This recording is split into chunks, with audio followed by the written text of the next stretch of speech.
तांकर प्रथम कविता पुस्तक हेले भी बहुत चमत्कार निबिड़ भाव मनीषर भाव सहित जीवन किबळे जड़ित एवं पारंपरिक कविता आजिकल जमती प्रेम कविता इत्यादि जो लिखा जाऊँगी से टिके बाहरी आसिक भक्ति भावपूर्ण आदि भक्ति रस रही भाव रही जीवन सबुठ बड़ कथा हूँ जीवन को से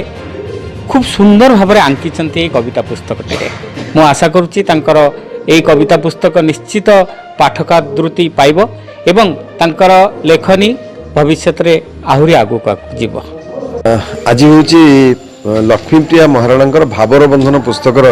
उन्मोचन अनुष्ठित हो यहाँ हूँ प्रथम पुस्तक से जड़े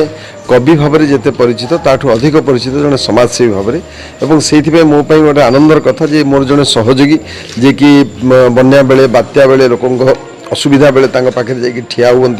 को सहायता प्रदान करती सी भितर जो भाव उद्रेक होती विभिन्न समय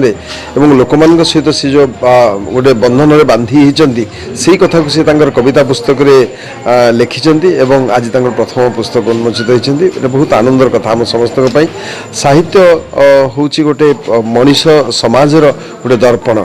एवं जहाँ समाज रे होची ताको साहित्य माध्यम अन्य माने ताको पाठ करि थांती तेणु साहित्य सदाबले मनीष समाज रो दुख दैन्य भाव आवेग सब कथा को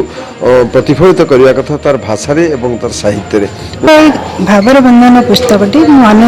अनेक लोक मानकर प्रेरणा और शुभेच्छा जोगु ही करि परिछि। ए भावर बंधन पुस्तक मोर प्रथम संकलन तेणु से जहाँ सब मुझे लिखी मोर निजस्व अनुभव आउ चतुर्पार्श्व परिवेश को दृष्टि रखी सब लिखिपारी लगुच किंतु जेहेतु मुझे क्षेत्र में नुआ मत टे नर्भस फिल हो बहुत खुशी अच्छी आ सार मान उपस्थिति मत बहुत उत्साहित कर उपस्थिति से समस्त को किसी ना कि निजर चेतना हो कि निज दक्षता अनुसार किसी भी करवा आम समाज माने लेखा क्षेत्र में हो कि समाज सेवा क्षेत्र में हो कि जेकोसी क्षेत्र में हो निज निजर किसी समय भी से माने समाज किसी मंगल कार्य करवा उचित।